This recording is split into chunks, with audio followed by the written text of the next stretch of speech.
Peace and welcome to the culture here on the Black Star Network. Folks, we got a lot to talk about. First, let's talk about Kevin McCarthy, race and representation. We're going to check in with Professor Dr. Jason Nichols to get his interpretation of all that happened last week that led up to the big moment when Kevin McCarthy was elected.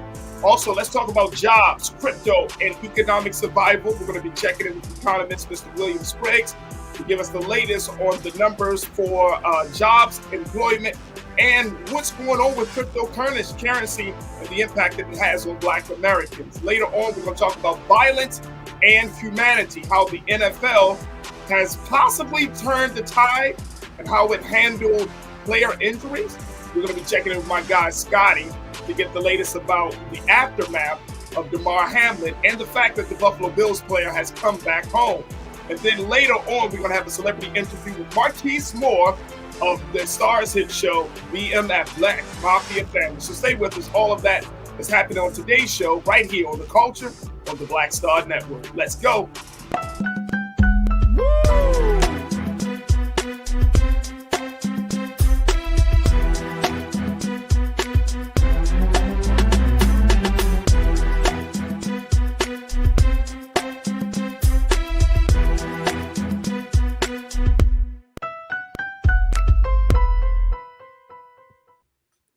Folks, welcome to the culture here on the Black Star Network. I'm your host, Farajii Muhammad. Thank you so much for tuning in and being a part of the conversation. All right, folks, we got a lot to get to, so let's jump right in. First and foremost, the big news that came over the weekend, and first, happy Monday. But the big news that came across this weekend is, of course, the fact that California Republican Kevin McCarthy has now been elected the new GOP House Speaker. Now, this has come after rounds of votes. I mean, rounds of votes, folks, where they were trying to get some of the more far-right conservatives in the party to fall in line with backing Mr. McCarthy. And as a result of that, there was a lot of wrangling, even a little bit of pushing and shoving on the floor of the Congress, and so much more. So let's check in with Professor and Dr. Jason Nichols to give us the latest around the implications of this, and more importantly, how does this whole situation play out? As we saw that situation coming out on the GOP side, and then it looks like there is a little bit more light at the end of the tunnel on the Democratic side as they move forward in electing their first Black congressional leader in Hakeem Jeffries. Doc, good to see you once again. Dr. Jason Nichols of American University. Always a pleasure to talk to you, brother. Good afternoon. Good afternoon to you, Farajii. You already know you're my brother. It's good to see you. Absolutely, absolutely. All right, let's talk about this, Doc. I want to talk about, first and foremost, the madness that happened all of last week that led us up to this moment. Very, very late Friday night, going into Saturday morning, we heard the news that Kevin McCarthy was, in fact, elected. Some people say that this was a real blow to that man's ego. That's what I always think, that, at the end of the day, it took you this long for people to say, okay, we like you. But more importantly, this speaks volumes about not just with a GOP and democracy, this speaks volumes about race issues and the idea of representation. We talked a little bit about last week, Mr. Byron Donalds, the other Black GOP House representative, and how his name had come up. Even though he did not get as many votes, there was a call by Representative Chip Roy who said, hey, Byron Donalds is the future, could be the future of the GOP, considering where the country is going in. But now we're seeing that didn't happen. But it did bring up a bigger conversation that the GOP has, a bigger problem, that the GOP needs to see more diversity in its ranks. Let's talk about this. What do you see, Doc, in terms of the impact and the implications of Kevin McCarthy being on the House Speaker, juxtaposed to Hakeem Jeffries on the Democratic side? Well, I think it tells a whole lot of the story. I think I read that Meet the Press just put out the numbers for the 118th Congress, and the Republicans are 85% white, or 85% male, 89% white, and 99% Christian. Hey. And, wow. I would honestly use a phrase that one of their members actually used about being Jewish, where he said, "I'm Jewish." I think a lot of them are Christian-ish, but either way, this is not very diverse. We're not talking about a very diverse body right here. We're talking about white Christian males. When you're 89%, white male and Christian, essentially, you're only going to get one perspective, and a lot of those people come from really one region in the country, largely from the center of the country. So you're getting really one perspective from them.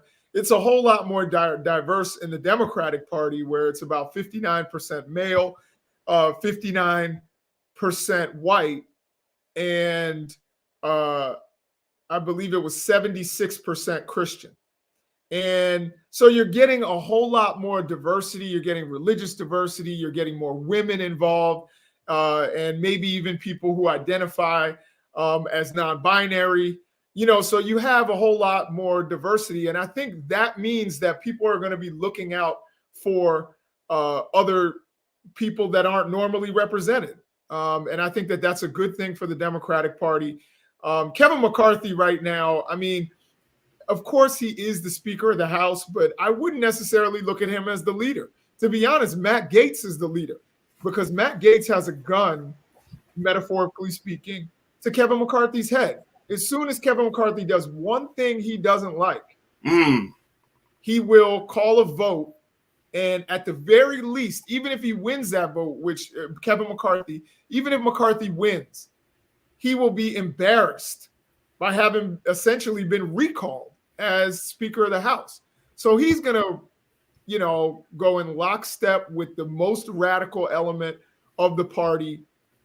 And again, Matt Gaetz is trying to play this off and make it seem as though he's the real populist here and he doesn't take PAC money. And, that is true. But at the same time, every time they had a vote, he sent out a fundraising email.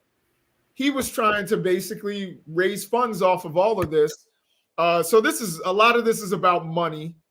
A lot of this is about popularity, and it's certainly not about the American people. And we're not seeing diverse representation. So there's only one America that they really want to represent, and not represent people like you and me, Farajii.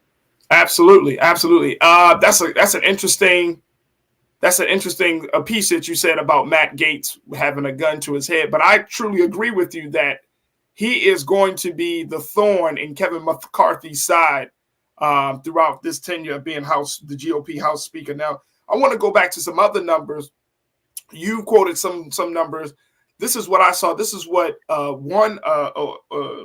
congressionally focused research organization put out, Legistorm.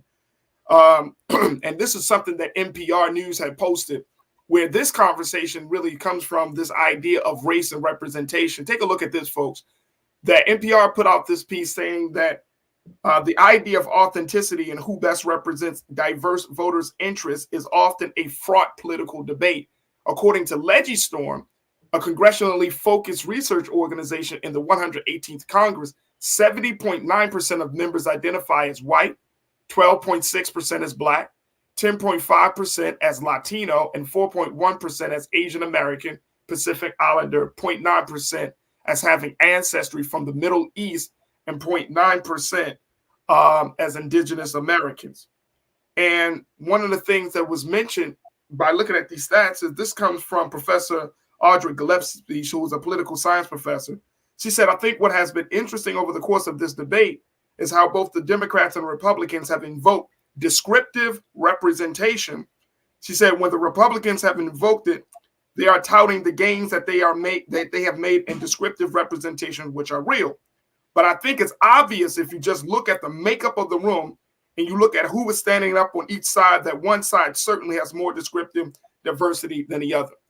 My question to you, Doc, is based upon these numbers and based upon this analysis by Professor Gillespie, is how do Black folks not get caught up in just talking or having conversations about descriptive representation or even physical representation where we can move past that and now start talking about making some actual gains.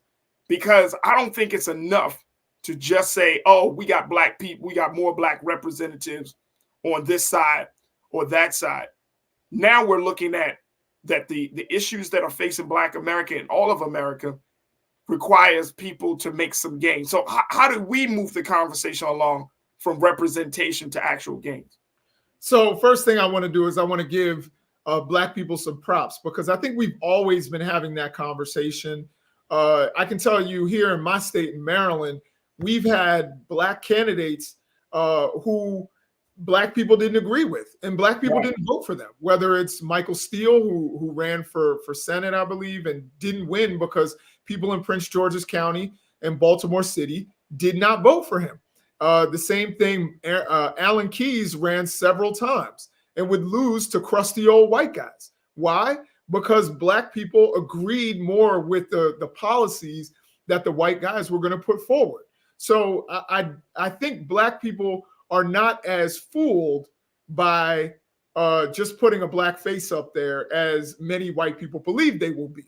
Black people know what it is that they want, what it is that they stand for, and are not necessarily going to be like, oh, this is why you didn't see large scale applause about Byron Donald, because they knew Byron Donald doesn't represent what many African Americans want, even just because he's an African American guy. No one would ever challenge his Blackness. We're just saying that he's not representing the kinds of things that we want for our communities. And I think that's why you didn't see this, this large sea of applause because he got nominated. And by the way, we all saw how quickly that dissipated. He got nominated in one of the 15 votes, and then they moved on to other people. Some people voted for Hearn, some people voted for Trump, to be Speaker of the House. So it didn't last very long. It was clearly a political stunt. And they've done this over and over and over again, whether it's Herschel Walker. Whenever there's a Black candidate on the Democratic side, Republicans put up a Black person.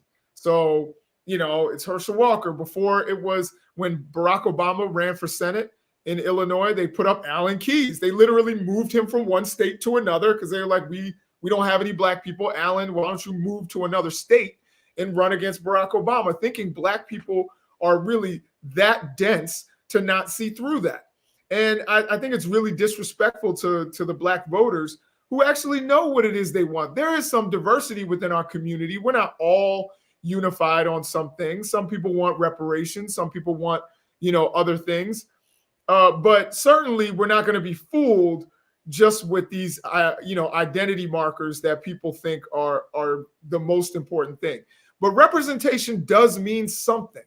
I think that it is not the paramount number one thing for Black folks, but we do realize when you don't have any Black people, you just got that one Black friend, then, obviously someone is being excluded, and obviously Black people are not going to be at the top of your agenda. And the same thing for Latinos and Asians and other groups. Absolutely. Absolutely. We got to take a quick pause. When we come forward, Professor, we're going to continue the conversation with you. Plus, we're going to get some comments from our online culture crew. So, folks, join us in the chat as we're streaming live on YouTube and Facebook and Black Star Network. And stay with us. More conversation about Kevin McCarthy, race, and representation in the House coming up here on The Culture, right here on the Black Star Network.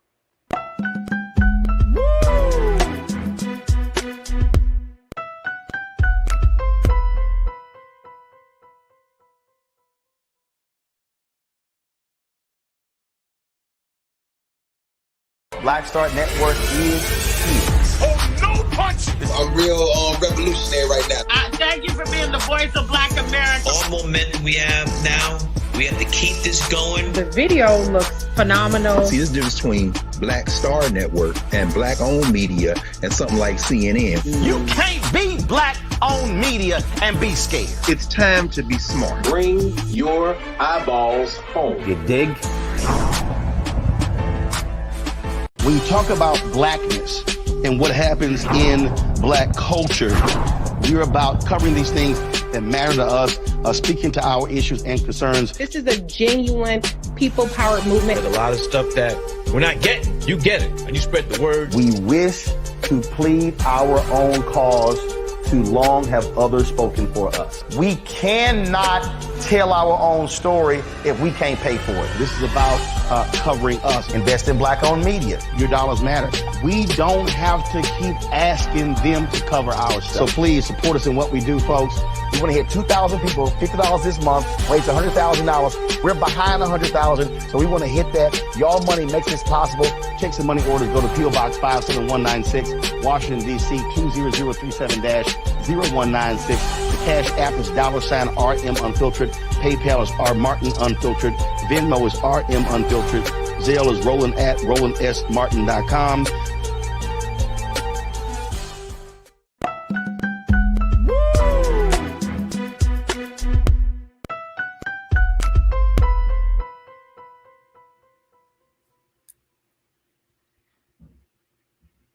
Folks, welcome back to the show. We've been having a conversation about Kevin McCarthy, race and representation in the House, as we've been checking in with our dear beloved brother, Dr. Jason Nichols from the University of Maryland of the African American Studies Department, to give us his analysis about what we just saw over this past week and the implication that it has, not just on America, but on Black America, and what do we gain from it? What lessons do we learn from it? We want you to join us in the conversation right now. Make sure you post your comments in our chat as we're streaming live on YouTube, Facebook, and on Black Star Network. And Dr. Nichols, I want to bring you back into the frame. When we look at this bigger picture here, I want to share something else that I saw from Pew Research. This was also a part of the conversation about race and representation. Take a look at this quote here, Doc, and then I want to get your analysis of it. According to the Pew Research Center, only about 1 in 10 Black adults identify with or lean toward the Republican Party. And in a Pew Research Center survey in October, only 4% of Black registered voters said they would vote for the Republican candidate for the U.S. House seat in their district, while 69% said they would back the Democratic candidate. So this still comes down to race in this country, right? Like we can't move away from it or move around it. Black folks still will lean heavily towards the Democratic candidate versus the Republican candidate. Do you foresee this change at any time within the next 5 to 10 years? So that's actually a complicated question. I don't see it changing unless the Republican Party becomes more inclusive with its policy. I think there's an opportunity for it to change. And one of the things that we've seen Republicans do is try to dig in and peel off just a tad bit of Black male support. And I know this is a controversial topic. A lot of people got really upset with me because I wrote this in Newsweek, in a Newsweek article, that Democrats need to actually start talking directly to African-American men. Because if we look at the trends, and this isn't just my opinion, this is like, I'm looking at literal trends from election to election, we see just a sliver of Black men being peeled off ever since 2008. That's literally facts. So if we don't pay attention to that, then all of a sudden you're going to find yourself in a real crisis, or I think Democrats will find themselves in a real crisis, because Republicans don't need a major swing in Black voters, and that's not going to happen. But if they peel off, and I'll just give you a number, in Georgia, if they peel off 11,780 Black votes. That's a real specific number, Doc. Yeah, I mean, that's what Trump said. He said, all I want to find is 11,780 votes.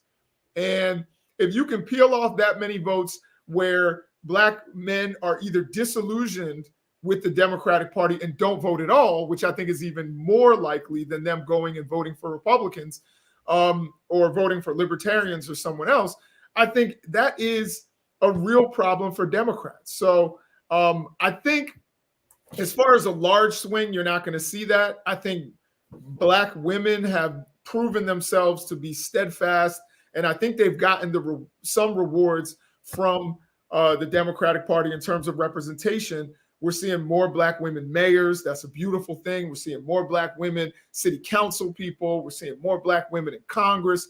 It's a beautiful thing. I do think that people around notice that there's a small amount of black men every election cycle. That's true. To peel off. And I think that could be a real problem for Democrats if they don't start specifically calling them out. Even though I will say, again, I want to be clear, black men are the second most loyal demographic for the Democratic Party. And black men are also, we get blamed for everything when an election doesn't go well. But black men, in terms of men, it's not even close. Most men who are non-black vote Republican. It's black men that are keeping Democrats in part in the position that they're in. It's certainly not white women. You can do all the abortion talk you want, and white women in many cases are voting with Republicans. It's black men and black women, black families, black communities that keep Democrats in the position that they're in, which is a relatively strong one right now. And but I still warn that there is that little sliver that can get peeled off every election, and eventually that can turn the tide. All right, let's go to our online culture crew. Real Brooklyn, check it in, my guy. You said in order to have diversity in the parties, they need to stop bashing each other and making each other the reasons why we have not progressed in our thinking. Individual homework needs to be done. Yeah, I agree. And, I often hear, Professor, where people say, the bickering back and forth, the partisanship is not good, that most Americans would rather see us work together. How true is that? I think there's some truth to that for some people, because things don't get done. But I think right now we are so polarized, and that was ushered in by, I think it's always been that way, but ushered in even more by the Trump era, where we are so polarized, where literally there's a large portion of Republicans who don't think Democrats win any elections, who literally think that Democrats are, kidnapping children, and they're running, pedophilia rings and they're kids in the bottom of a pizza shop.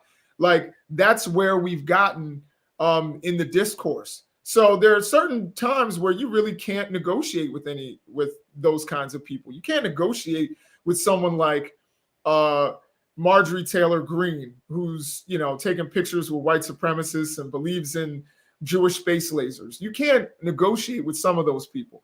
But there are things that we can come together on. And I would argue that the Biden administration has done a relatively good job with that. We got infrastructure done on a bipartisan manner, something that the Trump administration was unable to do, that this country badly needs. We've gotten a couple other pieces of legislation that have been bipartisan that have been really important for the American people. So I think it is possible for us to start working together, Democrats and Republicans and nonpartisan or independents, everybody working together. But don't think that's going to happen on every issue. And I think, honestly, that's actually a good thing. We don't want to work with certain kinds of people or people that are going to damage other communities. Come on, Doc. All right, we got about 30 seconds, but I want to get your take on this because I think this is pretty interesting. Shalenda checked in and said, former President Trump on Monday urged Republicans to stake out primary challenges against Senate Minority Leader Mitch McConnell, representative out of Kentucky, and other GOP senators who vote with the leader on his platform. What the thing I think about this Trump factor is that Kevin McCarthy actually said in an interview he thanked President Trump for his undying support. And it's interesting that Matt Gaetz, who is the Trumper, one of the most vocal Trumpers in the House, is going to war with him when they're seeming they seem to be on the same team when it comes to Trump's, alliance, Trump's support. Why? I mean, how does the Trump factor play into it? And how did that happen when they're going against each other, even though they're both vying for the support of Trump? So I think one of the things is that Trump was incredibly powerful. And again, shameless plug, I wrote about this as well. But Trump was really powerful. And we all remember that with within the Republican Party. If you went against him, you got battered into submission. We saw that with Ted Cruz, where he literally had to bow his head. And, you know, as a married man, I can tell you, you call my wife ugly, we're never cool. You know, I think I've grown to the point where I'm not going to go, you know, I'm not going to go full Maryland on you, but we're go not full Maryland. Go full Maryland. Maryland, you know what I'm saying? We're not cool. But Ted Cruz had to bow because of the former president's Twitter, bully pulpit. He would have the trolls after you. They would call you all kinds of names. They would harass you. And a lot of people were afraid of that. But what we saw with this Kevin McCarthy saga was Lauren Boebert got up there and she said, yeah, I got a phone call from the former president, but I'm still not backing down, you know? And she actually said, hey, I'm going to tell the former president something. Tell McCarthy he doesn't have the votes. And that was a really striking moment to me because it said, look, I'm not scared of you. I'm not backing down to you. This is what our plan is, and we're not really concerned with what it is that you have to say. Now, again, Gates tried to vote for him later just to kind of be like, hey, I'm still your friend. But I think the fact that they were willing to stand up to him, and you're seeing more Republicans willing to stand up to him because a truth social post doesn't have the same bite as that Twitter post does. You know, doesn't have the same followers. He's not doing the rallies. All of that. He's in all this trouble. I think there are a lot of Republicans who smell blood in the water and are not afraid of Donald Trump. And I think that includes McConnell. I think McConnell's not afraid. He's popular in Kentucky. Nowhere else, but he's popular in Kentucky. Absolutely. Dr. Jason Nichols, who's checking in as always, as he's a professor for the African American Studies Department at the University of Maryland. Doc, thank you so much for joining us today. We're always glad to have you. You already know, brother. Thank you, bro. All right, folks, we got to take a quick pause. When we come forward, let's talk about jobs. Let's talk about crypto and economic survival. We check in with economist and professor, Dr. William Spriggs. Stay with us. It's The Culture here on the Black Star Network.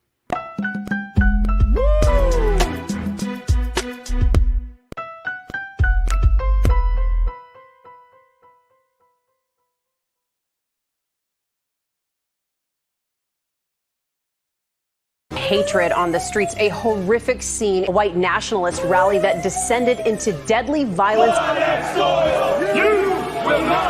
White people are losing their damn minds.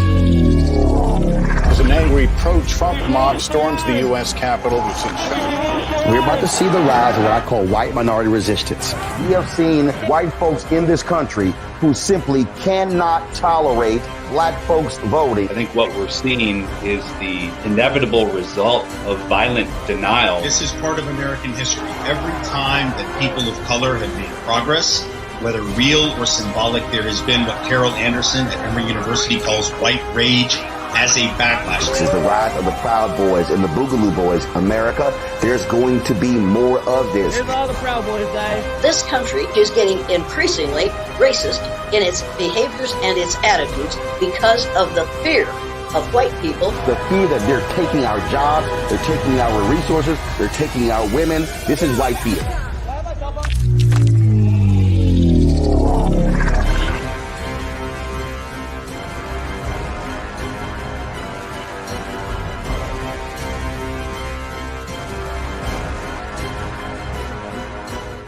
Black Star Network is here. Oh, no punch! I'm real revolutionary right now. Thank you for being the voice of Black America. All momentum we have now, we have to keep this going. The video looks phenomenal. See, this difference between Black Star Network and black-owned media and something like CNN. You can't be black-owned media and be scared. It's time to be smart. Bring your eyeballs home. You dig?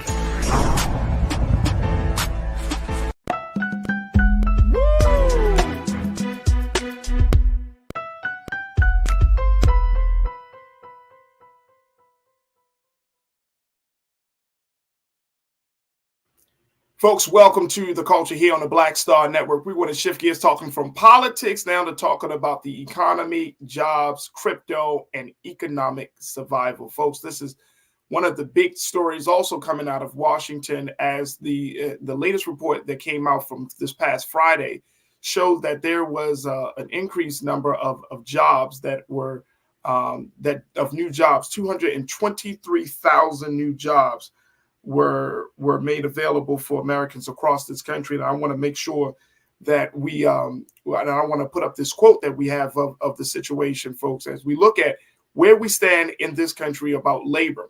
Now, the conversation that I want to have around this is that how does this affect, of course, Black America, and making sure that we are a part of the conversation when it comes to labor and jobs. All right, let me put up this first piece coming up from the New York Times as they're talking about this situation. And then we're going to bring in our special guest, Dr. William Spriggs, who is an economist and professor. But employers added 223,000 jobs in December on a seasonally adjusted basis, the Labor Department reported this past Friday, in line with economists' expectations, although the smallest gain since President Biden took office. Now, the gradual cooling indicates that the economy may be coming back into balance after years of pandemic-era disruption. So far, with limited paying for workers, the unemployment rate ticked down to 3.5%, back to its levels from early 2020, which matched a low last seen in 1969. All right, let me bring in economist and professor Dr. William Spriggs to talk to us a little bit about where we are in the conversation about jobs as the country adds a little bit more than 220,000 jobs in December, and more importantly, the impact that it's going to have on Black America. Dr. Spriggs, it's always a pleasure to talk to you. Welcome back to the show. How are you this afternoon? I'm doing well. Thank you very much for having me. Absolutely, absolutely. When we look at this jobs report of 223,000, and it says that it's low, but it's the economy is kind of leveling out a little bit more. There was also some talk that the interest rates are getting higher to try to keep inflation under control. What exactly is being said to the American people, sir? Well, let's take the first part first that you asked about the labor market. 220 some thousand jobs would be a typical month in a sort of a average kind of economic year. So the sense of that headline that we're returning to normal is pretty appropriate. It is slower than the rapid recovery we had from the massive loss of jobs that took place in 2020 when we shut down in order to save lives in the face of COVID. And that drop in employment was bigger than any we've experienced. Yeah. And the fact that we have returned to the same number of jobs held pre-COVID, and that the share of Black Americans holding a job has returned to pre-COVID levels. All of that's a good sign that the labor market looks healthy, even though it's not as rapid as it was during this very quick recovery, the quickest recovery we've ever had from job loss. The problem we're having is that the disruptions to the economy have not stopped. We still have a war going on between Russia and Ukraine. Russia and Ukraine, along with the United States, are the largest producers of wheat in the world. Disrupting that production has disrupted global food production.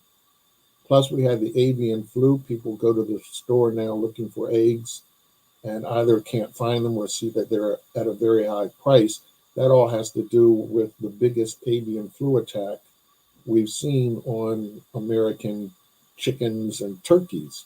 Now, that has nothing to do with the economy, but it has everything to do with the price of goods. I was going to say that. Right. And so if you take two of the three biggest grain producers in the world and engage them in a war and keep one of them, Ukraine, which is a major producer of wheat, from exporting, and then you have a food crisis that the whole world is facing. And then, of course, we see those storms taking place at an unprecedented level in California, a state that needed water, but be careful what you ask for. Not this much water and not this quickly. And Yes, sir. And the importance of the valley in California to producing fruits and vegetables in the United States. And you can see all the shocks that continue to ripple through the food production process. And the result is that with all of these disruptions, with disruptions to the chips that go into everything that we have, whether it's a car, a refrigerator, a television, a computer, telephone, everything has a chip in it. We had that great shock to our economy. All of those put pressures to raise prices because if there are fewer goods and you have the same number of people, you're going to have higher prices. And people, well, a couple of things on that, Doc. One is that folks say, like President Biden kind of takes credit for, bringing those levels of job creations, that level back to what like you just said, to a normal space or to a normal pace. Is that the right? I mean, for the American people who we're confronted with seeing all of these prices in terms of the cost of eggs and oil and things seems to be going up. Can the president or any administration take credit when things get down to normal, considering you still have other things that are unnormal or that are abnormal, that are, you're still, like you mentioned, yes, jobs have been created, but now there's a food crisis. Jobs have been created, but now there's flooding in major parts of the country. Jobs have been created. We're getting hit with storms from all sides of the country. So how does should the American people kind of look at all of these things and have a better understanding of what's happening? Well, yeah, I mean, there are things that the president does control, which is the shape of the recovery. What was unique about this recovery opposed to previous recoveries, the ones that took so long? The ones that took so long, the result of the policy choices is what made the recovery so long. So in this recovery, we increased unemployment benefits greatly. We gave assistance to households directly.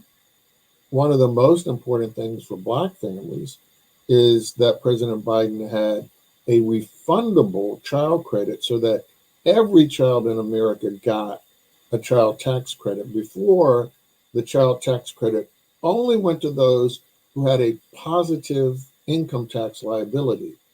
Because the majority of Black children are in a household where they get the earned income tax credit, they don't have a positive income tax liability. They get a refund. So the president said and put in place a refundable credit so that all children got the money. And so for Black households, this was a tremendous help because that credit was coming every month. And that $300 made a huge difference in lowering Black child poverty to the lowest level we've ever seen, added with this record low level of Black unemployment, added with the shift of workers from low wage sectors. We're still down 900,000 restaurant workers, even though we have as many jobs in aggregate. So the total number of jobs has returned, but we're down 900,000 of the lowest wage jobs in the economy. So that means people shifted up. We moved 900,000 people out of the lowest wage sector in the economy and moved them to higher wage sectors, including Black workers who made gains in construction, one of the highest wage areas, manufacturing, transportation, and warehousing. So he can take credit for that because the shape of this recovery was that the assistance came rapidly and largely aimed at working people, at people at the bottom.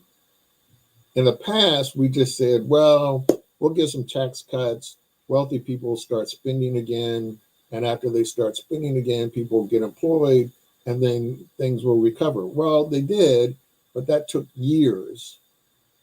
And so the current debate that's taking place is trying to put blame on what the president did, claiming that, oh, this is too much, too fast. People have too much money. People have too many jobs, and we need to pull back on the number of people working and how much money people have in the bank. That's the debate that's taking place. So when you hear the Federal Reserve say that, oh, this is these price increases that you are seeing, these price increases are all the result of too many people doing too well, and we need to slow that down. You have to listen to that, right? Because they're saying you did too well last year. Too many of you had a job, and too many of you had too much money. Yo, you brought in too much money. Yes. And now we need to slow it down. Yeah. I gotta take a quick pause, Dr. Spriggs. But when we return, I want to talk about that because that opened the door for Black folks to look for alternative means of income with, going into the cryptocurrency space. And I want to get your take on that. And more importantly, what should be the next movement, the economic movement for Black folks? Should we be calling for higher wages? Should we look at cryptocurrency and alternative currency? What will be the next move to ensure our economic survival in this country? So I would love to get your take. And of course, we'll hear from folks that are tuning into the show. So folks, stay with us. That conversation continues with Dr. William Spriggs here on The Culture, right here on the Black Star Network.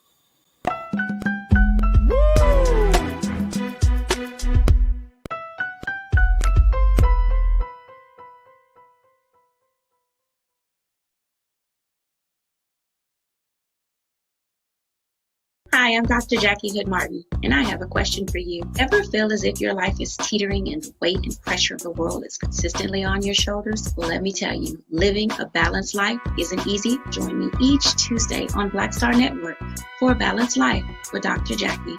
We'll laugh together, cry together, pull ourselves together, and cheer each other on. So join me for new shows each Tuesday on Black Star Network, A Balanced Life with Dr. Jackie.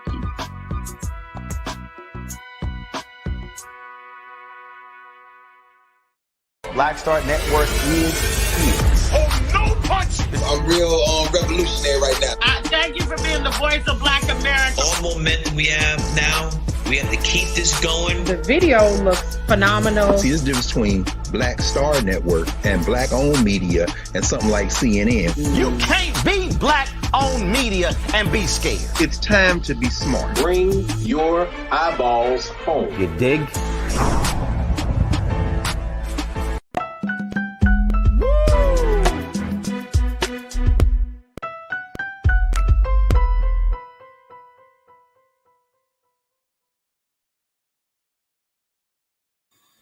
Folks, welcome back to the show. We've been talking to economist and professor Dr. William Spriggs of Howard University as we continue the conversation around jobs, crypto, and economic survival. In a few moments, I'm going to take your comments as we're having this discussion. And I'm learning so much from the good doctor about the economy and the impact that it's going to make on Black America. Dr. Spriggs, once again, thank you again, sir, for your time.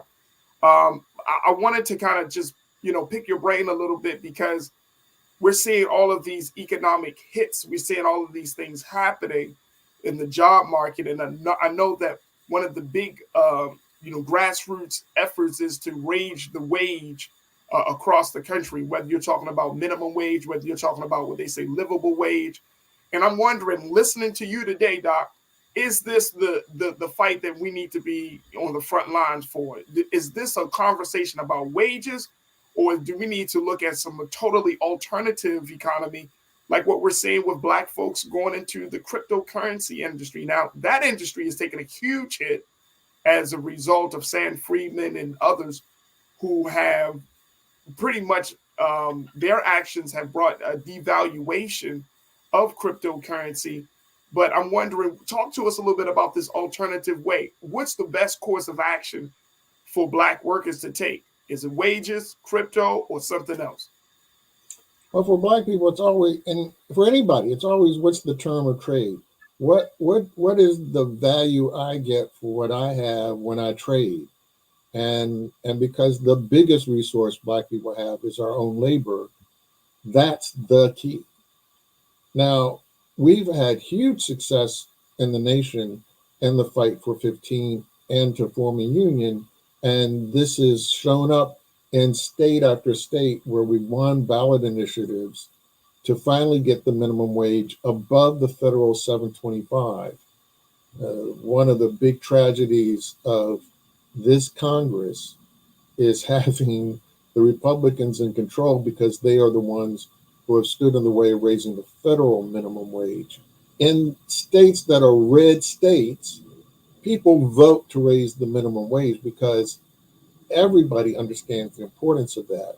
So tragically, while we've won these battles and the minimum wage is going up in several states this month, people will get an extra boost because the wage will automatically adjust because of inflation.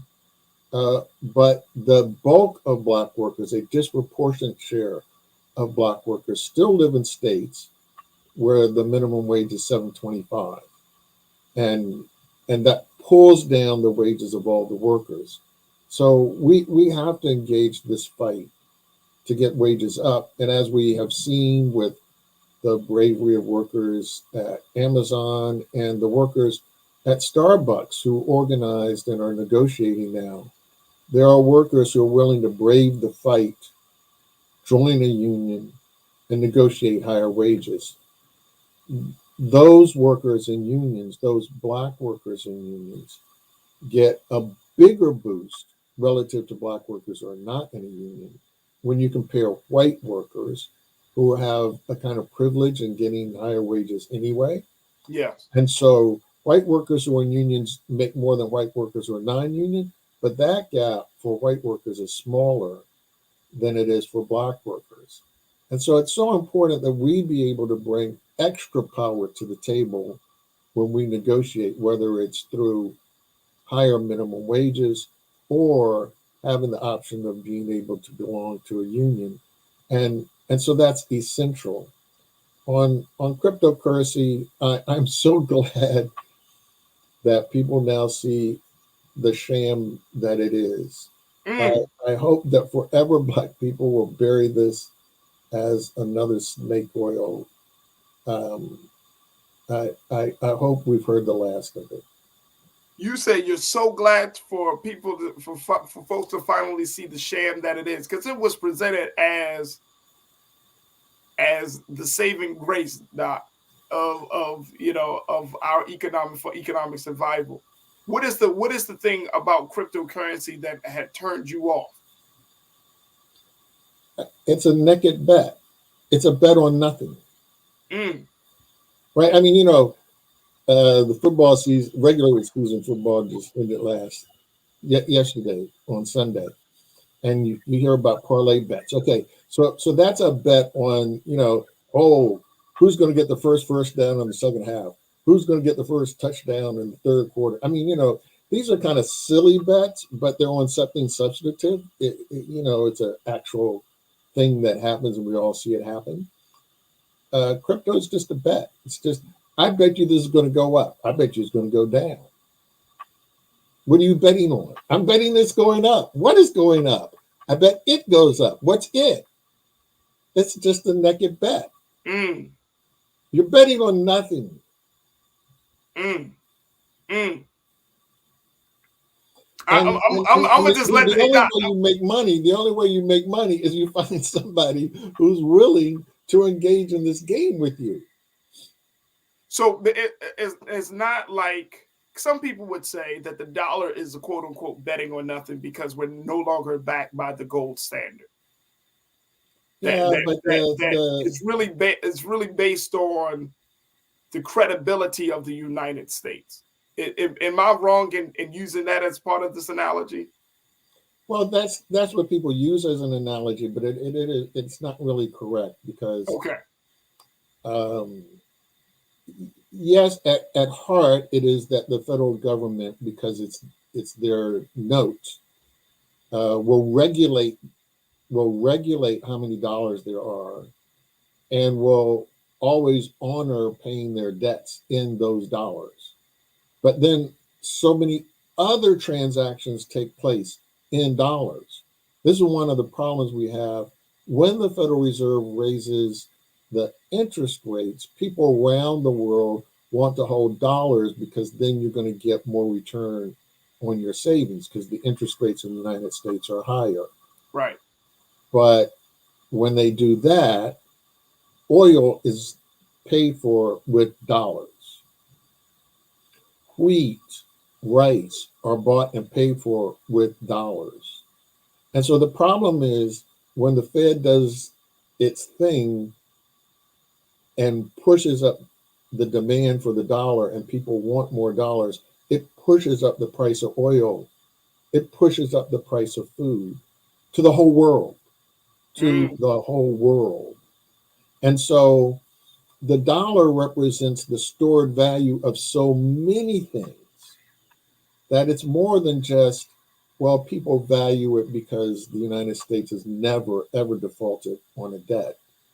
It also represents, you know, the way we look at buying oil or other commodities that have value. It represents so many other things than simply the promise that the United States will always pay its debts. Right. And I think that's the part that some people, and we looked at the numbers and it showed that as of September of 2021, Business Insider put this out, Doc, as we close out. It said 18% of Black Americans overall had invested in, traded, or used a cryptocurrency compared to 13% of white Americans, according to a Pew Research poll of over 10,000 U.S. adults. That Black folks, what that says to me, Doctor, and you can tell me if I'm wrong on this as an economist, but what that says is that Blacks are looking for an alternative means of economic empowerment. That whether it comes from the cryptocurrency space, whether it's coming from some other space, we're not getting it in the wages. We're not getting the jobs that are being offered. We're not making those type of gains that some Black folks are saying, look, man, how do we close this wealth gap that continues to exist between Black and white folks in this country? And so, you know, that's I would, you know, pose that final question to you, sir. Like what is going to help us close this gap? How do we get out of this space of constantly being debtors and consumers and getting into a space of being producers, especially for our people? Well, you are exactly right. This grasping at crypto, disproportionate to white people, is and was that desperation in the Black community. We saw the same thing before the housing market collapsed in 2008 with the Great Recession, that Black people were willing to do anything to become homeowners. That is it. We are not victims in the way that people want to say that we're victims of things. We don't take a victimhood mentality. Right. We are always seeking agency.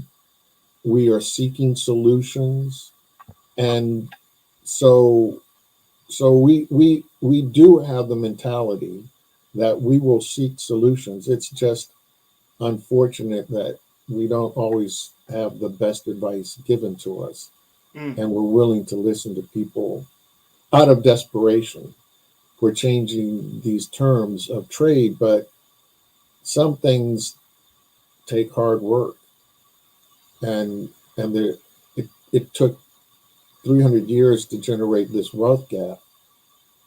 And the solution, we would love for someone to give us an instant solution, but we have to continue to fight for higher wages. We have to continue to fight against the barriers that we face to some jobs. We have to continue to get better terms of trade for the places where we do succeed. There's an ongoing battle that's over 100 years old between the artists who generate the content and the people who get fat and wealthy off of the technology that generates it. You know, the current musicians are fighting the same fight that Louis Armstrong fought in the 1920s. This is not a new fight over who makes the money. You want to listen to the music I made. Nobody cares about what platform it was on, right? But who gets rich? That's it. That's it. Dr. Spriggs, I always enjoy our conversation, so I appreciate you. We certainly would love to bring you back on to continue to discuss other economic matters, but thank you for joining us this afternoon, sir. It was a pleasure. Thanks for having me. Absolutely. Dr. William Spriggs, who is an economist and professor at Howard University, checking in on the culture today. Folks, we got to take another pause. When we come forward, let's talk about Damar Hamlin and how the NFL has had one heck of a week. We're talking about violence of the sport to showing its humanity. Stay with us. That conversation is up next with Scotty right here on The Culture, right here on the Black Star Network.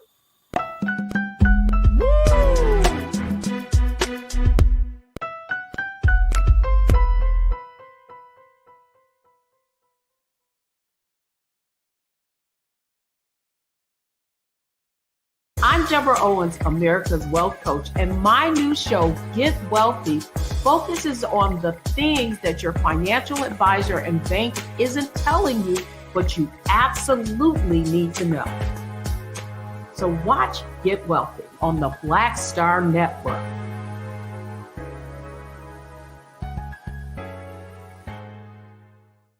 Black Star Network is here. Oh, no punch! I'm real revolutionary right now. Thank you for being the voice of Black America. All momentum we have now, we have to keep this going. The video looks phenomenal. See, there's a difference between Black Star Network and Black-owned media and something like CNN. You can't be Black-owned media and be scared. It's time to be smart. Bring your eyeballs home. You dig?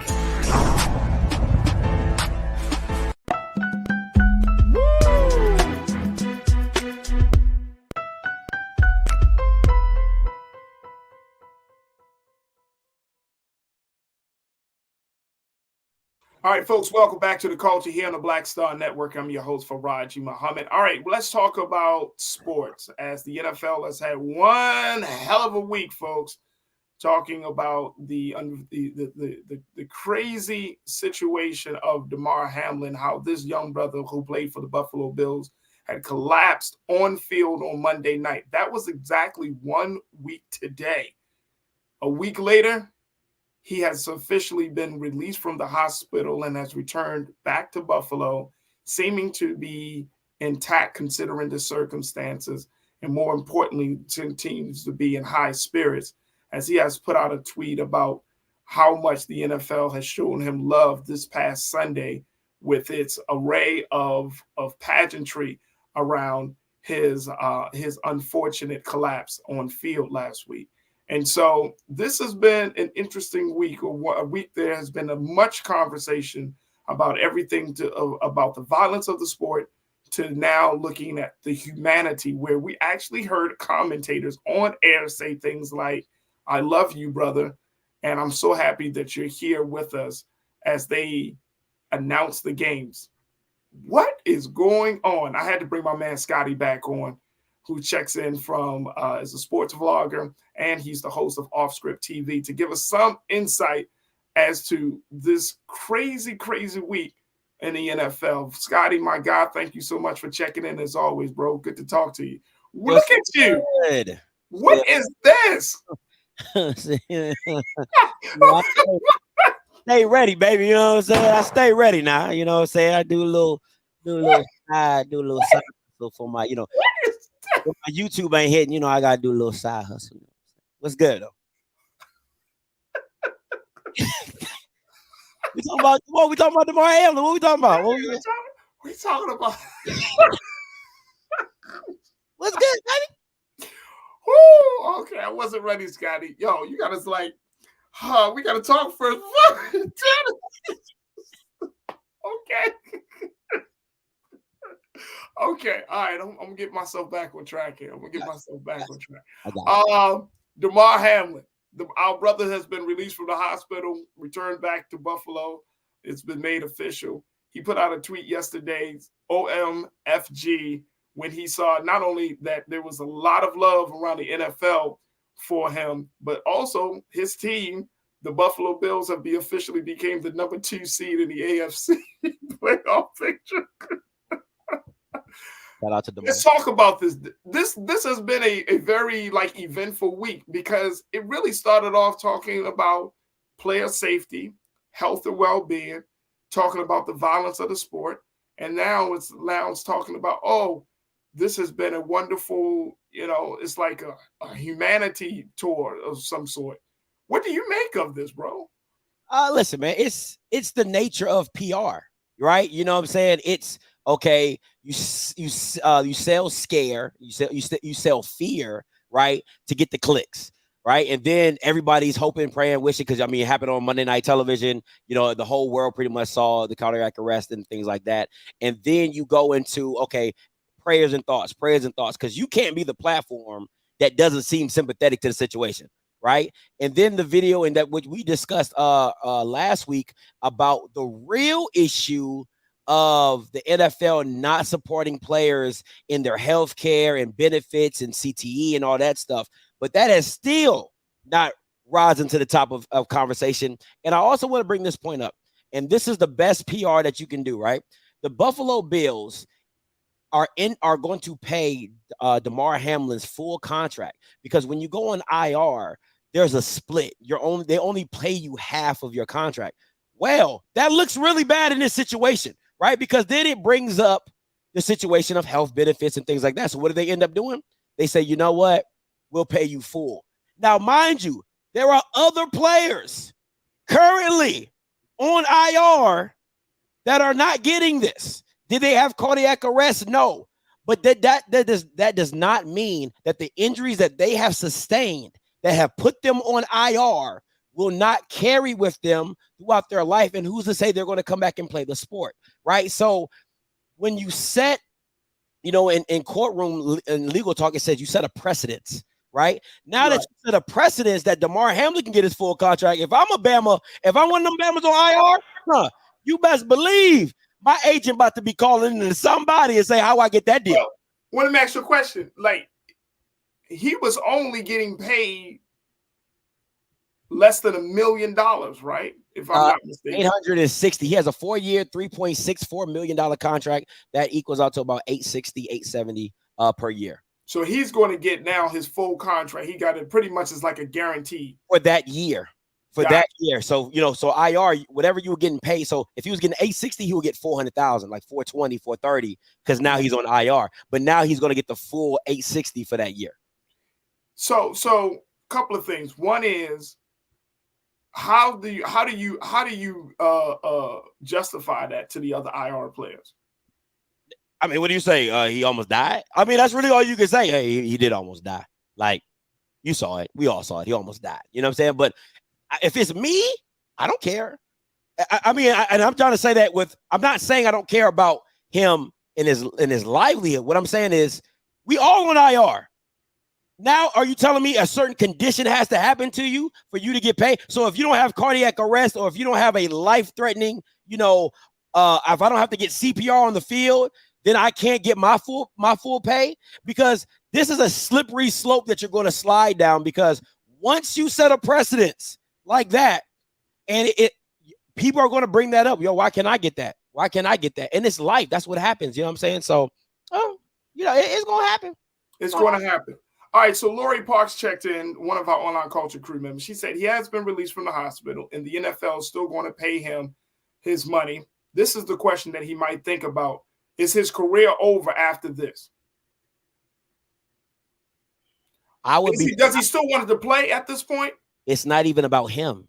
Do the teams want to take the risk? See, we're looking at it. You're looking at it from a fan's perspective. You're not looking at it as a business perspective. The business of the NFL does not want to get caught up in some situation where this kid could possibly die on the field. They're not going to put their hands on that. So the NFL teams are going to be very wary to bring him on, knowing he's had that incident and knowing he's had that condition. So he pretty much probably, and I hate to say, has probably blackballed himself because of the cardiac incident that happened on the field. Now, this is the thing he has going for him. Damn, Scotty. What's up? You saying he pretty much blackballed himself for having a cardiac arrest? Because this is the only, like, if I'm a Farajii, let's keep it a buck, right? Let's keep it a buck, bro. Owner, right? And you've seen that. How is that good for business? How is that good? One of all, how's that good for business? How's that good for your team? Right? Because somehow, some way, they're going to say, "Did you do all your checks? Did you make sure he was okay to play? Did you get a full health for bill?" Because the liability is always going to fall back on the NFL and the league. And if I'm an owner, and you guys can be however mad you want to be, I'm gonna keep it a buck. This is business. I'm not taking the liability of trying to put this kid on the field to play a football game. Nah. I can find 30 other black kids that does what he do and don't have to worry about them dying on the field. So I'm not taking that liability. I'm not. Are the Buffalo Bills planning to keep him? Let me ask you this. I'm gonna ask you this. Go ahead. Let's go. If you had 3 accidents, you think Allstate gonna keep you? Hell no. The liability goes up. The liability keeps going up. That's why you get dropped from insurance companies if you have too many claims. It's business. I get it. No, I get it. That's a good point. That's a good point. And that, I mean, damn, bro, I just can't. It sucks. It really does. It really does. But it's because he gave so much to the game, and they won't give it back to him. It's business. It's just like at the end of the day, it's like that's the good PR by. And listen, once again, I'm gonna just call a spade a spade. It's PR by Buffalo to pay him his full salary going out because they're probably not gonna bring him back. And this is the only thing he has going for him. He has a public outcry, right? So if they cut him, then the public outcry is like, oh man, see what they can do to players and see how quickly they can get rid of them, and they don't care about their health and they don't even want to make sure they'll wait till the end of the season. Well, the season ended now, but they'll wait till the off season. They'll wait till the story dies down, right? And then slowly just tell him to walk away. He'll be a waiver, or they'll probably say, "Hey, we'll pay you to leave. Like we'll pay your last 3 years. You know what I'm saying? We'll give you your full contract. What is it? 4 point? It's what? It's 3.6 million. We'll give you that just to walk away." Boy, this woo. I mean, look, but I understand what you're saying. I do understand what you're saying. And from an owner's perspective, I can see why. You just don't want a 24-year-old with a questionable heart condition to be running up and down your field. Let me ask you this, Farajii. Wow.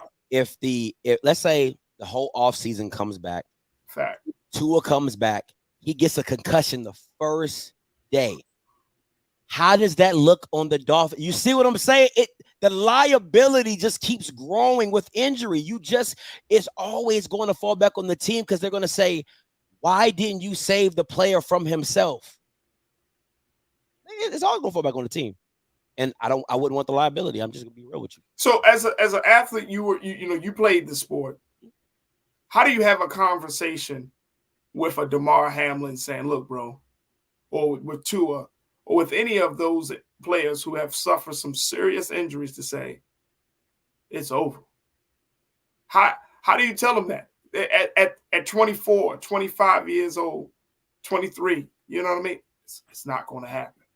You know, it's hard for players who've played 8 to 10 years and have to retire because once again, like I told you, this is something you've been working on your whole life since you was probably 10 or 12 years old.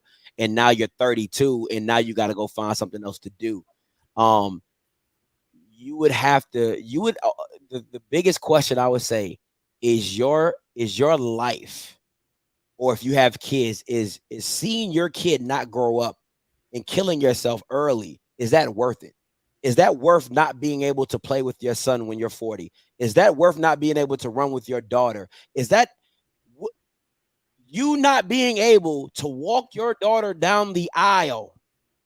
Is that something you're willing to take for a football game? A football game. And I know people will say, man, I've been working this out. but you have accomplished it, right? You've made it to the highest level. Nobody can take that away from you. But what they can take from you is the future moments you have with your family, with your kids, even in the military. Like, I see my friends and things like that who've served and things like that, who've lost legs, amputees, that can no longer walk with their, like, can't play sports. They were very active and can no longer play sports with their son or daughter. Can't walk their daughter down the aisle. Those moments are big for those guys, but you think about it, like, was sacrificing this for my country worth it, let alone playing a football game? You see what I'm saying? So you just have to I would get older people that have been through this and have gone through it and things that are affecting them, and really try to school them, because you're making this decision not just for now, but for 20 years down the line, when you look back and you say, dang, was it worth it? All right, let me talk about this point. And you said people probably hate you. Actually, Scotty, folks, my online culture crew, they agree with you. Everybody's saying, you know what? Scotty is right. I try. Scotty is right. Like it's at the end. Rashida, I saw your comment. You said Farajii, no love lost, but this is the business. This is not about feelings. Okay, Rashida. Okay, I get you. No, I trust and believe. I understand what all of you, Scotty. I understand what you're saying. It's a hard pill, man. Like, because it wasn't like he caused it. He didn't cause himself to go into cardiac arrest, quote unquote. But then it happened. You see this outpouring of love and support and the well wishes, and then boom, you realize that was just the end of my career. Quick. Like, damn. Quick. Bro. All right, let's talk a little bit about this whole humanity side of it, because people were really, when I was watching the games yesterday, I saw love for Damar Hamlin. Everybody, like the coaches, like head coaches, were rocking the shirts and stuff. And some people say that the NFL may be turning a tide in the sense of touching or tapping into the humanity of the commentators, the players. Some of the commentators were getting emotional while calling the games and all of these things. But is this a sign that about the importance of sports in bringing people together and helping us to get through tough moments, that we can dig deep to find our humanity? Is what we saw this past week a sign that really that could be done, that could be accomplished? I'm gonna give a scenario, because my answer is no, and I'm gonna give you why no. Okay. I'm the type of person, right, that if I haven't gone through what you've gone through, I can't relate. That's just me as a person. I try to be empathetic, but I can't relate, right? So, good example. If somebody came to me and said, man, Scotty, my house burned down, I'd be like, dang, that's tough, right? But if somebody came to me and said, my dog died, man, we'd be hugging it out. I'd be probably crying with you. I'm like, man, my dog died too, bro. Because I felt that, right? So this is my thing with this. The way I'm going with this is, when Colin Kaepernick was taking a knee for Black issues, a lot of people couldn't get on board with it because they were like, well, I ain't experienced it, or I don't think that's right, or I don't think that they found the narrative to try to shift it and kind of manipulate what it was, right? The reason people are getting behind this, because everybody's experienced death. Everybody has experienced death. I don't care if you're white, Black, straight, Puerto Rican, Dominican, whatever. You've experienced death and you have seen it, or you know somebody. So that's why everybody can get on board with just being a basic human, right? But if you take the death aspect out of it, it's just too many narratives for people to be like on the same accord and all for humanity, right? Because there's a lot of cases that are going on in the NFL. They always got some in racism, breast cancer awareness. They always got some awareness going on, but don't really nothing come from it. So for me, I don't believe nothing the NFL talks about, because one, it's too many white people running the show, and if they don't fit the bottom dollar, it ain't gonna work. And two, it's hard to get everybody on one accord. It just is. So I always say no to that. I just think there might be a majority. It might be like a 60-40 type thing, or 70-30, but I don't trust nothing the NFL does for an initiative to do anything. I ain't gonna hold you. So if it ain't about making money, the NFL ain't for it. I'm gonna we gotta take a quick pause.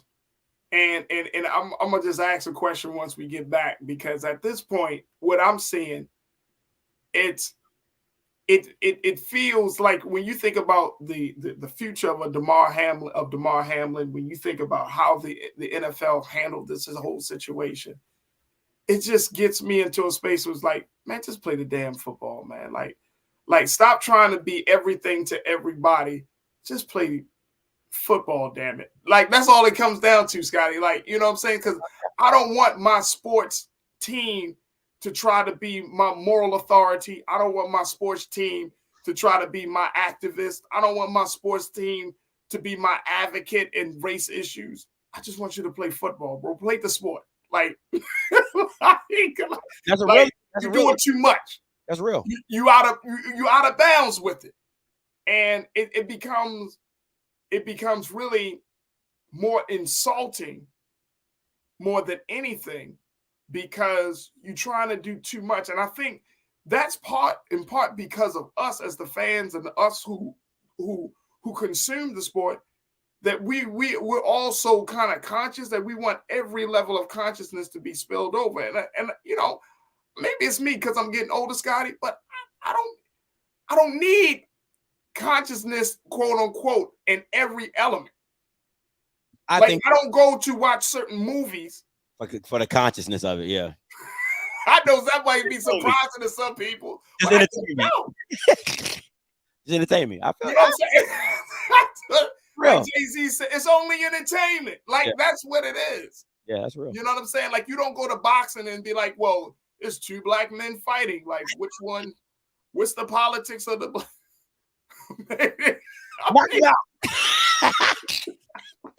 I'm watching boxing.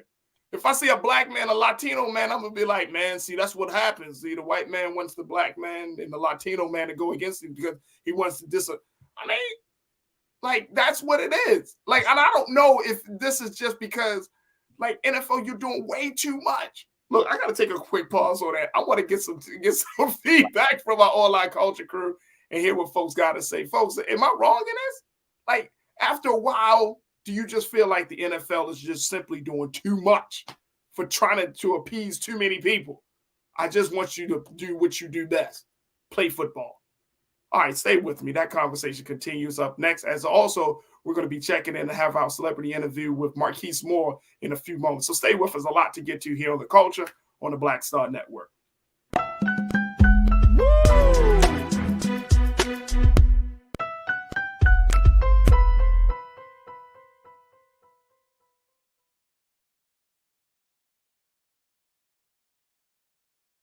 Hi, I'm Dr. Jackie Hood Martin, and I have a question for you. Ever feel as if your life is teetering and the weight and pressure of the world is consistently on your shoulders? Well, let me tell you, living a balanced life isn't easy. Join me each Tuesday on Black Star Network for A Balanced Life with Dr. Jackie.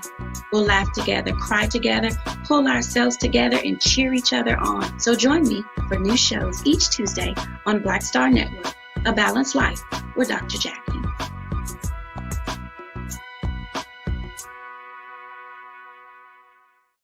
Black Star Network is here.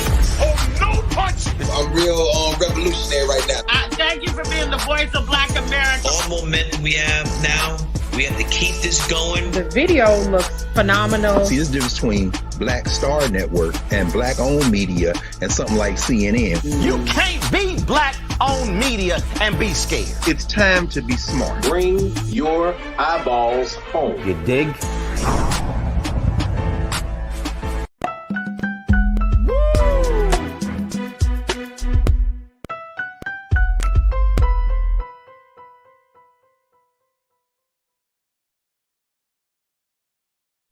All right, folks, welcome back. We've been talking to my guy, Scotty, sports vlogger and host of Off Script TV. You can check him out on YouTube and IG.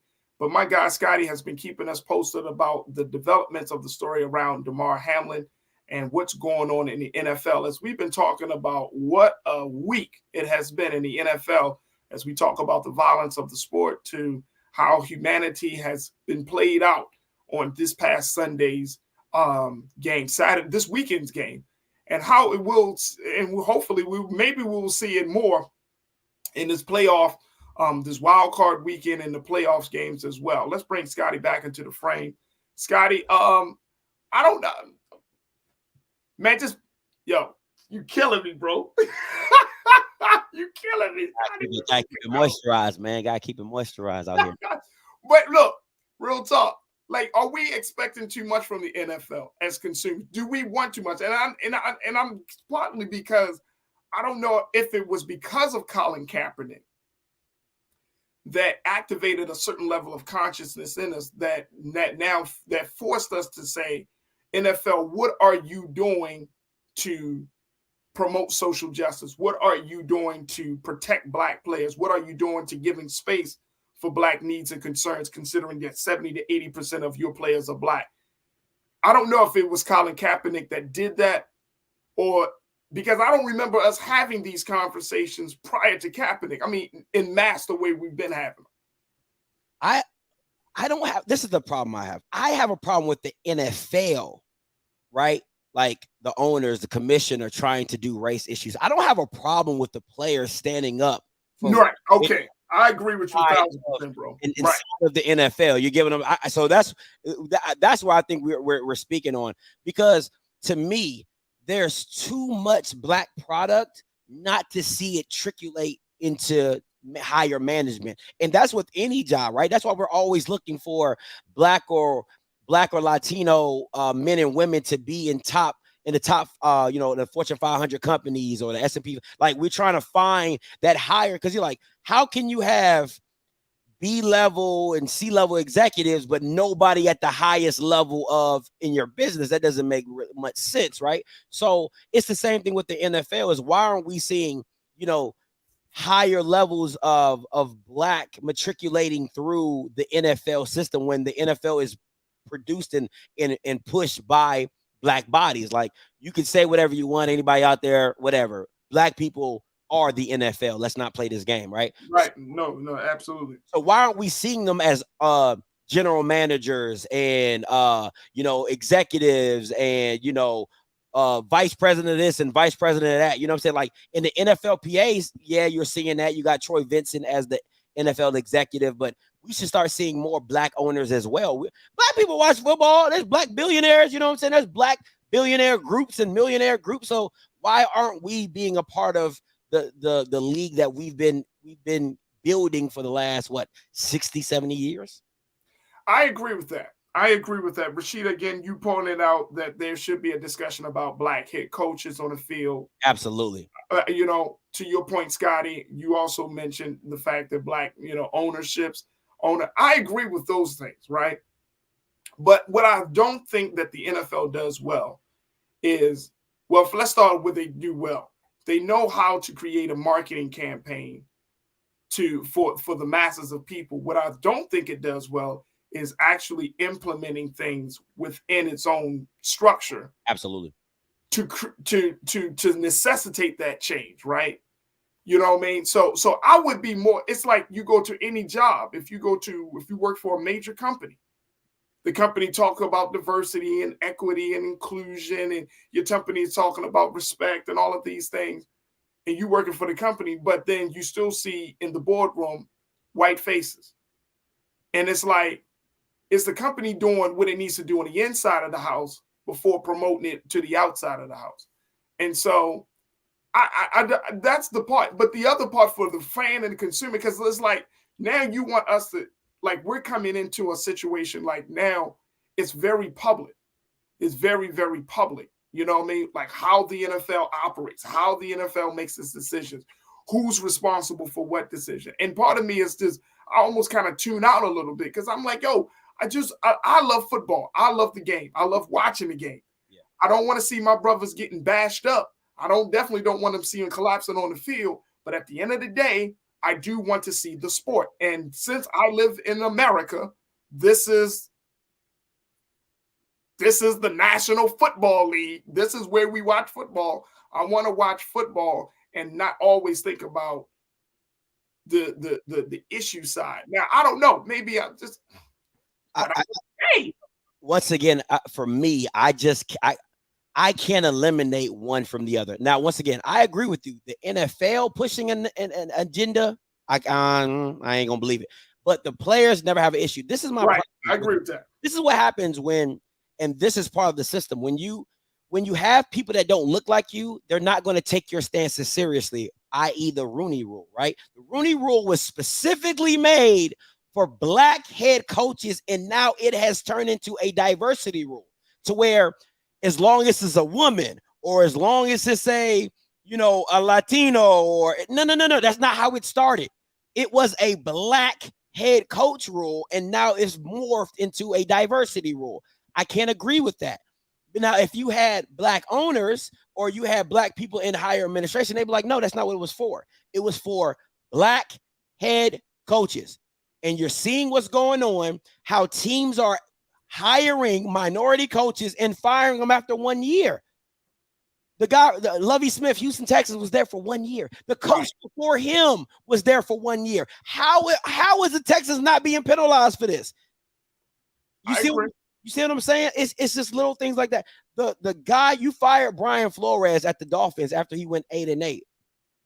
The white boy just went 8-8. I mean, he's a Latino and white. I don't know what he is. Mike McDaniel. I don't know what he is. He just went 8-8. You see, so it's just like, what's the standard?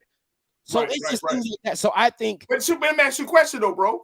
Like in those type of decision makers, and again, it's wrong.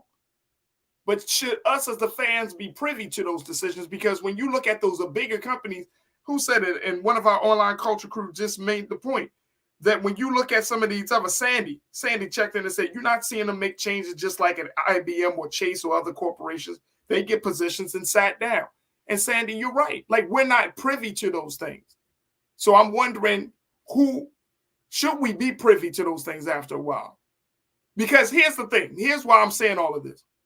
Until black players, black folks, like black fans, we have a vested interest, i.e. financial interest in the NFL, then can we really complain about, how they're moving, or should we expect to be privy to those decisions?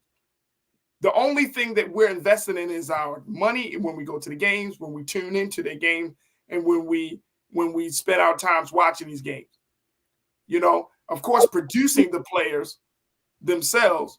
But you know what I'm saying? I'm just trying to figure out where the line is. Yeah, we should be privy because bro, are we disinvested when we talking about MLB? Oh no, because nobody cares about Major League. well, I tell you this. Are we disinvested? Okay, let's go to the NBA.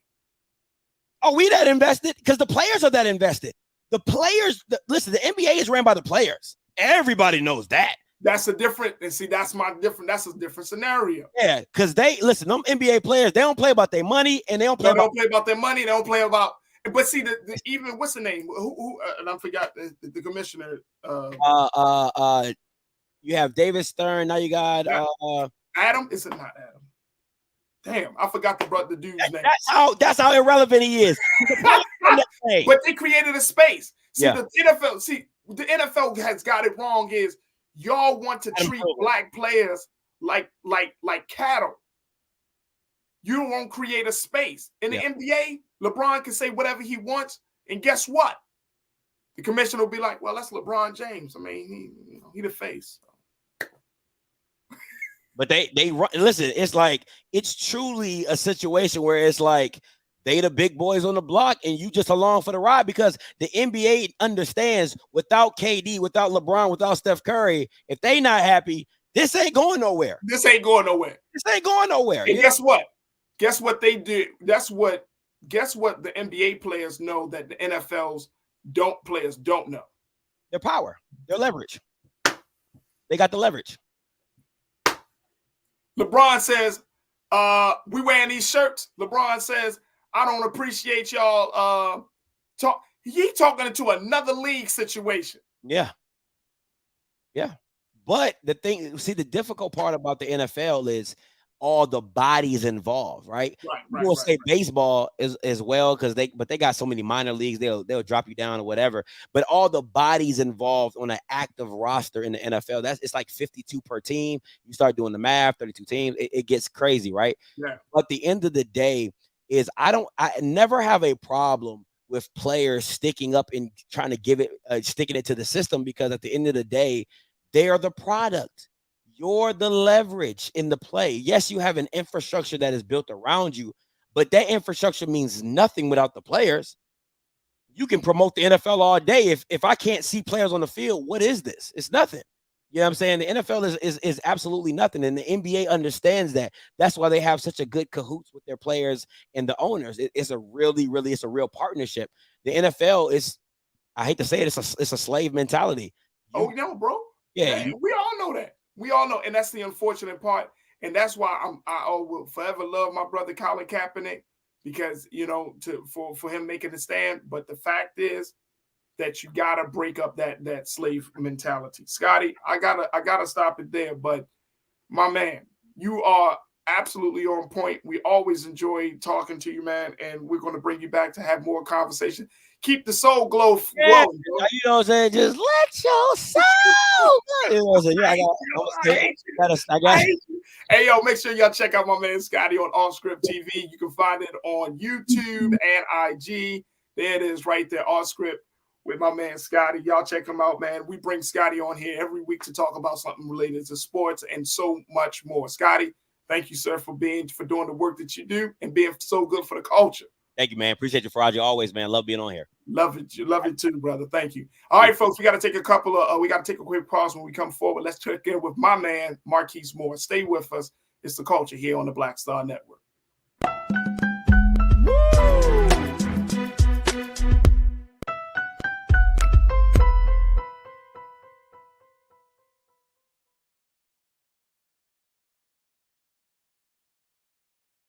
When you talk about blackness and what happens in black culture, we're about covering these things that matter to us, speaking to our issues and concerns. This is a genuine people-powered movement. There's a lot of stuff that we're not getting. You get it, and you spread the word. We wish to plead our own cause. Too long have others spoken for us. We cannot tell our own story if we can't pay for it. This is about covering us. Invest in black-owned media. Your dollars matter. We don't have to keep asking them to cover our stuff. So please support us in what we do, folks. We want to hit 2,000 people, $50 this month, raise $100,000. We're behind 100,000, so we want to hit that. Y'all money makes this possible. Check some money orders. Go to P.O. Box 57196, Washington, D.C. 20037-0196. The Cash App is $RM Unfiltered. PayPal is R Martin Unfiltered. Venmo is RM Unfiltered. Zelle is Roland at RolandSMartin.com. Black Star Network is here. Oh, no punch! I'm real revolutionary right now. Thank you for being the voice of Black America. All momentum we have now, we have to keep this going. The video looks phenomenal. See, there's a difference between Black Star Network and black-owned media and something like CNN. You can't be black-owned media and be scared. It's time to be smart. Bring your eyeballs home. You dig? Hatred on the streets, a horrific scene, a white nationalist rally that descended into deadly violence. White people are losing their damn minds.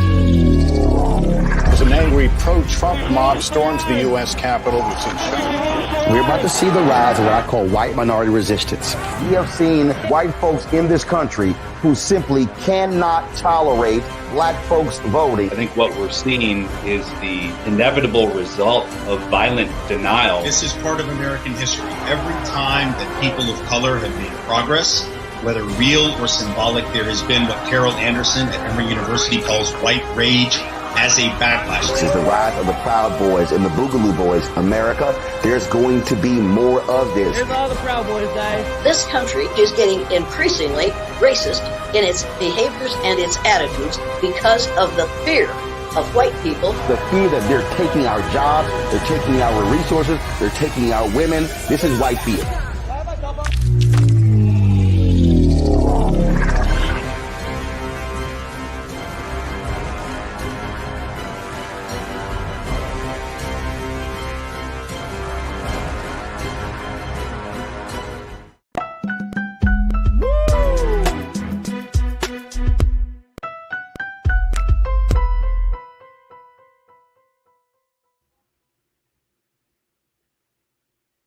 All right, folks, in the final few minutes of today's show, we wanted to have a special conversation, one-on-one conversation with brother Markice Moore. Markice Moore has been in acting for well over 10 years and been playing in various roles from The Walking Dead to Tyler Perry's The Pain.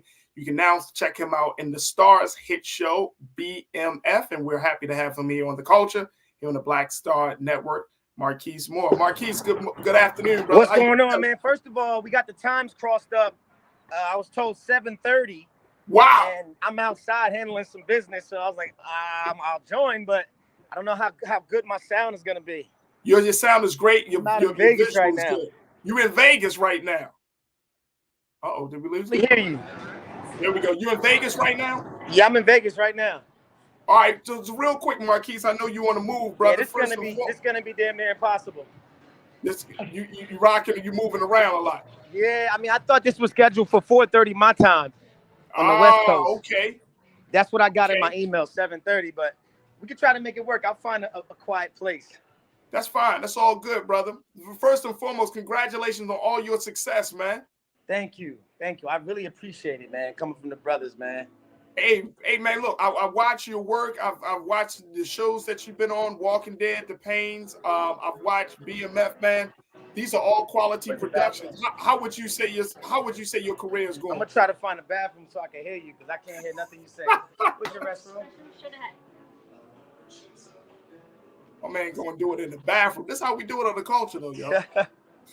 I love it, man. I love it. Excuse me. All right, so why? First time I'll do an interview in the bathroom. Hopefully, my last. Yeah, I'll be doing interview in the damn men's room. This is crazy. All right, let's see what we can do. All right, let's do it. Hey, look, man, you got a strong signal though. What'd you say? You got a strong signal. You definitely got a strong signal. Everything is good. Hey, it's good. So what's hey, the deal? Talk to me. So tell me how do you feel about your career? 10 years in the game, brother. Man, I've been in the game almost 18 years. Oh, brother, please. Every day to me, every opportunity I get, it's kind of like it's unbelievable. Because when I got in the game, I got in wanting to be a rapper. I never thought that I would be acting as long as I've been acting. I always looked at it as a transition into my music. And I just fell in love with the craft, man. This year, I was blessed enough to do Law & Order, which was one of my favorite shows growing up, and almost like a legendary thing to do as an actor. So to check that off my bucket list as a filmmaker is amazing. This year I've been producing my own films. I got 2 movies on Tubi I produced and directed, one called Mason. Man, it's just been amazing. Like as far as just the opportunities I've been given, I'm blessed and I'm so thankful for them, man.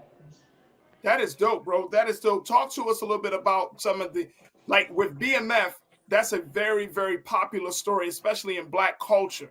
Yeah. We talk to us about how you got involved with that production. Well, I worked with 50 Cent on a TV show called The Oath back in 2018. And I auditioned for BMF originally for the role of Lil Meech, the role of Meech originally. And then George Pierre was the casting director on that show. And for some reason, I thought George didn't like me because every time I auditioned for him, I would never book. So when I did the audition, I'm like, I'm going to make this my best damn audition I ever did in my life. I went to a studio, got it taped professionally, and I got the call that day. Like, yo, they want you on the show. And it was just an honor, man, working with Tasha Smith, again, one of my favorite directors. And then also coming up in Atlanta, I got a chance to really be in the mix of what BMF had going on. So it was kind of like my way of paying homage to those brothers. Because to be honest, if it wasn't for BMF, I wouldn't have had a career in Atlanta as long as I did. But that's a whole other story. Wow. When you think about what's your process, Markice, when you get new roles, when you look at the scripts, what's your process that you take to get yourself fully engaged? That's a great question. Awesome question. Thank you for that. My process, I take scene study, because I teach acting classes as well. If anybody's interested in those, you can hit me on Instagram. But my number one thing to do is break down the scene. Before I get caught up in the characters and all that stuff, I read the scene out loud from top to bottom twice. The reason why I read it out loud is because I noticed that when I don't read things out loud, I'll allow myself to make mistakes in verbiage and dialogue because I'm not saying it and hearing it out loud. But if I say it out loud and it's wrong, I correct myself. But I don't correct myself when I do it in my head. So I'll read it out loud twice, and then I'll write out my dialogue, scene by line, excuse me. And then next to that, I do this every time, so that's why I know this. Next to that, I write down the emotion associated with that set of dialogue. And then I write like 3 different ways to show that emotion before I even say a word of the dialogue. And then I start practicing my scene and taping it.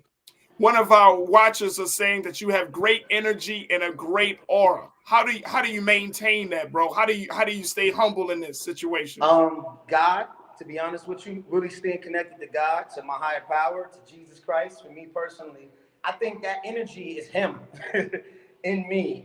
There's nothing special about me besides the fact I didn't give up, and I really, really, truly believe that God is the designer of my life and the architect of this building that I'm creating. So I think my energy comes from that, in essence, like that God energy, man. He makes me shine, and I give Him the glory for it. And I think people can recognize that and receive that as something authentic.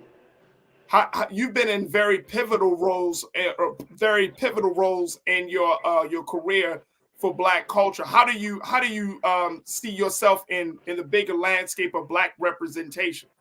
Man, that's a great question. Y'all are good with these questions. I wish I was somewhere sitting down. I think I've ingrained myself in the culture, thank God, through just being blessed to be a part of some classic stuff. I think 10, 20 years from now, people are going to look back at my catalog of work and go, damn, he's been a part of everything pivotal in our culture on film and television since 2006, which is true. And I just want to continue in that legacy. So when my time is up, my kids, my family can all look back and feel and appreciate the fact that I put in that work and that it meant something to the culture. For you are multifaceted, brother. You're a rapper, you're a writer, you're a director, you're an actor. What role do you want us to truly remember you by as you do as you doing this great work? Just as a creator, I mean, probably more than anything, as a producer, I want to produce movies that last past me.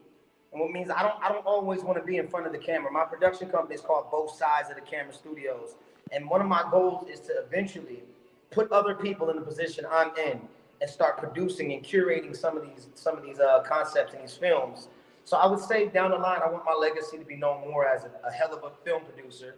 You know, I want to do some Marvel type stuff. I love superheroes. I want to play White Tiger in the Marvel project. So that's probably on my bucket list, becoming one of the heavy hitting producers in Hollywood. And I want to do Marvel stuff. That's awesome. Hey, Markice, I appreciate you, brother. We got to have you back on because I want you to know you got a home with us here on the Culture on the Black Star. I want to do this again. I want to do this again when I can sit down and really talk. I would love that. And let's definitely connect. Where are you located? Are you traveling? Like, where are you? Man, so I live in Las Vegas. Right now I'm home for another 2 weeks. I haven't been home in 4 months. Wow. So I'm home for 2 weeks, and then I go back to Atlanta to film a movie I'm producing called Thanksgiving. I wrote it. I'm producing it. Queen Norris wrote it with me. I'm producing it out of Atlanta. It's going to be funny as hell. It's like Friday type of movie. I can't wait for y'all to see it because the script is so good. And then after that, I'm going to LA to start filming new episodes of a new show I'm on BET called Legacy. Me, Ving Rhames, Lisa Ray, I play the lead in that. It's crazy to hear myself even say that I'm the lead in something. But you know what I mean? It's crazy, boy. But it's happening. So I'll be back in LA filming that. And then after that, I'm going to Miami to film another project. So I'll probably be back home for a while. There it is, my guy, Markice Moore. Good to hear from you, brother. May God continue to bless you. Thank you, guys. Let everybody know to follow me on social media at Markice Moore. All my actors, anybody that want to take acting classes, I do one-on-one acting classes. So just send me a DM and we can go over everything. Love you guys. I appreciate this a lot. Hey, I love you too, brother. Keep up the great work. And you got one new follower coming from me, brother. That's love, man. Thank you, guys. For checking in. My God, Markice Moore checking in in Las Vegas in the bathroom. That's what we do, though. I love it. I love it. All right, folks. Thank y'all so much. I thank all of my wonderful contributors and guests today. Once again, we want to thank Markice Moore for checking in. We want to thank my man Scotty. We want to thank Dr. William Spriggs and Dr. Jason Nichols for providing their analysis and insight. These are the conversations that you get here on the culture. So you never know who's going to show up. But folks, I want you to show up for us as we continue to do the great work. Make sure y'all go to our website at blackstarnetwork.com. Make sure you do your due diligence and show your support financially. Download the app for free. Share the content when we post. And more importantly, let folks know that Black media is here to stay, because your support means everything to the progress and momentum of Black Star Network. So make sure y'all check us out at blackstarnetwork.com. Also follow us on our social media at Black Star Network on Twitter as well as IG. And while you're on those social media spaces, follow me. You can find me, The Real Farajii, on IG and Farajii on Twitter. I would love to continue to build with you as we are building the momentum and the movement around the online culture crew. That's going to do it for me. Thank you so much for my dynamic team, Joel, Keenan, Ariel, and my control room. Thank you, thank you, thank you. Stay tuned. Up next is Roland Martin Unfiltered, coming at you at 6 p.m. Eastern Standard Time. As always, folks, never be afraid to challenge what's wrong. Stand for what's right while being yourself in the process. God willing, we'll talk tomorrow for another exciting edition of The Culture right here on the Black Star Network. Peace.